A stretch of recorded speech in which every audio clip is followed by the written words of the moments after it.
mereka, orang-orang yang bukan pribumi Indonesia, menganggap kita pribumi Indonesia adalah sebagai budak-budak mereka. Diam saudara. Berani nggak tes DNA? Diam saudara. Berani nggak tes DNA? Diam saudara. Berani nggak tes DNA?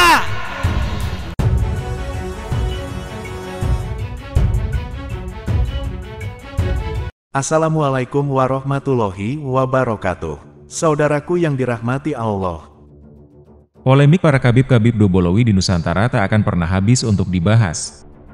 Para kabib-kabib ini semenjak kedatangan mereka yang didatangkan oleh penjajah Belanda dari Yaman ke Nusantara sampai saat ini selalu membawa masalah. Pemerintah Belanda mendatangkan orang-orang Yaman ke Nusantara dengan tujuan untuk meredam perlawanan rakyat yang dipimpin oleh kiai dan ulama. Belanda tahu persis karakter umat Islam di Nusantara yang sangat menghormati orang Arab. Utamanya kepada para dzurriyyah Rasulullah. Orang-orang Yaman yang didatangkan lantas disulap menjadi ulama dan dinarasikan jika mereka adalah keturunan Nabi. Rencana busuk Belanda ini sukses membuat sebagian besar umat Islam di Nusantara percaya.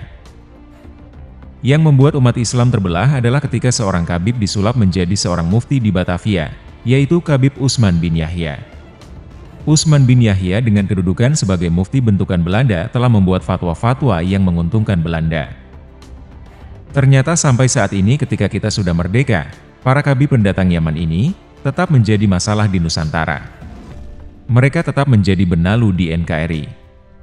Seperti yang disampaikan Gus Islah dalam suatu kesempatan. Mari kita simak bersama. Saya hanya ingin memberikan gambaran nyata kepada kita bahwa positif, soheh, NU itu menjadi sasaran dari berbagai ideologi transnasional termasuk Salafi Wahabi, kelompok-kelompok pengusung khilafah, dan juga kelompok-kelompok Haroki Ikhwanul Muslimin. Ini kita berusaha dipecah belah Pak, termasuk yang sesama NU sekalipun. Termasuk yang ubudiyahnya sama dengan orang-orang Nahdien yang sama-sama maulidan, sama tahlilan, sama juga ziarah kuburnya sama. Itu dipakai oleh mereka dengan menggunakan entitas habaib. Kita dipecah belah. Ini kan banyak ini saudara-saudara saya dari Madura. Hari ini ulama-ulama NU dicaci maki oleh sesama ulama NU karena yang satu pengurus PCNU, pengurus MWCNU, yang satu pengurus FPI. Iya kan? Pengurus FPI, ex-FPI, uang ngeluarin celurit Pak, diputar-putar. Yang ditantang apa? Orang NU juga. Yang mempersekusi rumahnya Bapak Mahfud MD di Pamekasan itu, ya orang-orang NU juga. Ini yang harus kita gambarkan hari ini. Dan kita digerus satu persatu, sedikit demi sedikit supaya kita betul-betul menjauh dari Nahdlatul Ulama. Karena terbukti hanya Nahdlatul Ulama yang mencintai negara ini. Kalau Nahdlatul Ulama itu ambisi ingin menguasai negara ini, oh sejak dulu Pak, gak jauh-jauh. Ketika PKI merajalela, itu yang dipersekusi adalah kiai-kiai dan santri NU. Tapi setelah itu melakukan serangan balik, ya ulama-ulama NU dan santri NU juga. Semuanya pada diam. Dan yang mematahkan teori-teori janji-janji land reform dari PKI itu ya ulama-ulama NU. Makanya NU menang tahun 71. Jadi itu berbagai pandangan saya. Sehingga saya kadang-kadang dikatakan liberal Pak. Loh, liberal gimana? Saya ini Nahdien sejati, saya lahir ini oe-oe udah jadi Nahdien kok. Saya dikatakan liberal gara-gara saya sekolah di Amerika. Saya di Amerika sekolah sejarah, sekolah tentang filsafat Islam, pemikiran-pemikiran Ibnu Sina, Al-Biruni, Al-Kindi, Al-Khawarizmi, Imam Ghazali, Ibnu Rushd, Jalaluddin Rumi, semua saya pelajari. Termasuk juga bagaimana filsafat-filsafat modern dan filsafat Eropa mengutip dari sanad-sanad keilmuan dari para pemikir Islam awal. Thomas Aquinas, Jürgen Habermas, Immanuel Kant, Foucault. Wah, makin unik itu. Semua belajar dari orang-orang Islam. Dan saya dikatakan liberal karena saya mengatakan, nah ini yang paling sering dibantahin. Saya sering mengatakan bahwa sunnah itu kalau mendatangkan mudorot nggak usah dikerjakan. Karena sunnah secara logika harusnya maslahat. Apa contohnya? Saya ditantang begitu. Poligami. Kalau mudorot bisa mengguncang dunia persilatan ya nggak usah dilakukan. Daripada kita dicaci maki tiap hari sama istri kan, berbohong sana sini. Ini saya mengatakan seperti itu, ya saya dikatakan liberal ya nggak apa-apa. Saya mengatakan ya itu contohnya.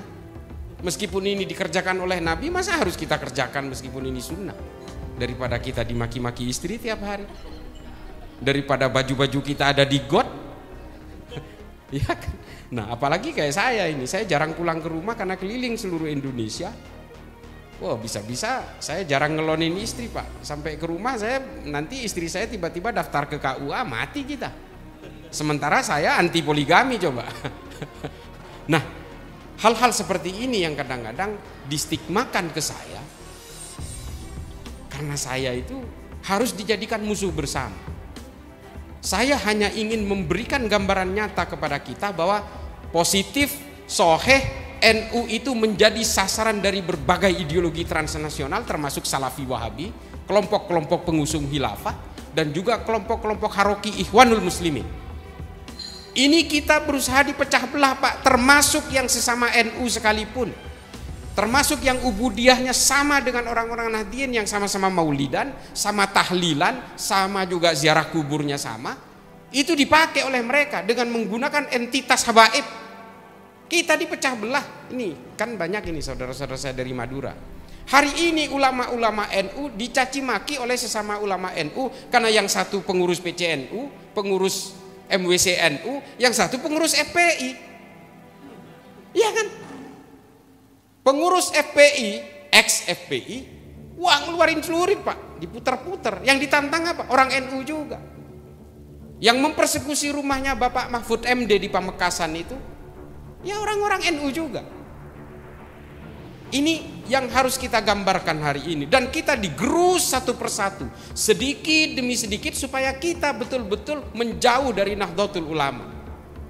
Karena terbukti hanya Nahdlatul Ulama yang mencintai negara ini.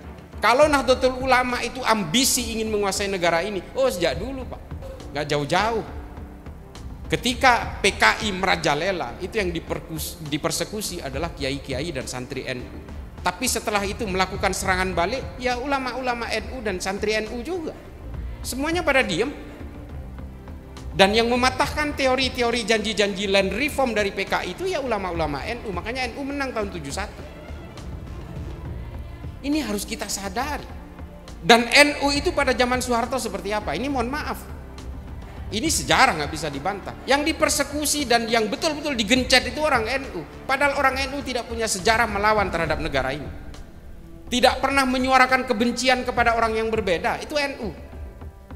Ini ditulis tuntas oleh Phil Caruso dari Tillman University. Bukan kata saya. Makanya NU itu menjadi penting di negara ini. Kalau NU tumbang, semuanya selesai Pak. Mau sak Pancasilanya juga habis semua. Terbakar semua kalau NU sampai tumbang. Karena hanya NU yang bisa menjadi perekat di sini dan yang menjadi tonggak pasak utama dari Pancasila. Itu di daerah-daerah minoritas seperti di Sulawesi Utara, di NTT, di Papua, hanya NU mereka ini yang welcome. Mereka diterima kalau NU. Kalau bukan NU, oh jangan dulu. Saya mengalami itu karena saya keliling kemana-mana. NU itu adalah garansi untuk pemersatu umat seluruh manusia yang berbeda-beda. Nah mereka paham ini. Orang-orang pengusung ideologi transnasional ini paham bahwa NU ini menjadi penting. Makanya kita digrogoti satu persatu, dipecah belah satu sama lain. Dan kita nggak pernah dibiarkan hidup tenang-tenang gitu. Sampai presiden kita, Gus Dur misalnya, ini kan entitas mewakili representasi NU menjadi presiden. Ketika dia diturunkan secara inkonstitusional, ada nggak orang NU yang memberontak ke negara ini? Nggak ada. Apakah datang seperti 212 mengepung Monas Limin menjadi Monas Limin? Apakah kita kemudian membanjiri Monas untuk memprotes penurunan Gus Dur? Nggak ada. Gus Dur mengatakan, bangsa ini harus lebih disayangi daripada saya, dan tidak ada jabatan yang harus dipertahankan mati-matian. Itu loh NU. Nggak ada. Nah, karena NU ini kemudian menjadi penting di dalam negara ini, menjadi perekat dari Muhammadiyah dan berbagai organisasi keagamaan di negara ini, menjadi perekat dari berbagai lintas keimanan di negara ini.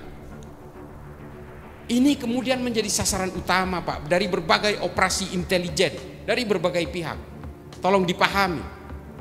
Operasi intelijen ini licik, Pak, halus. Mereka jejalkan orang yang mengaku sebagai Nahdliyin tapi sebenarnya ngombok-ngombok dari dalam, membentuk organisasi tandingan dan sebagainya.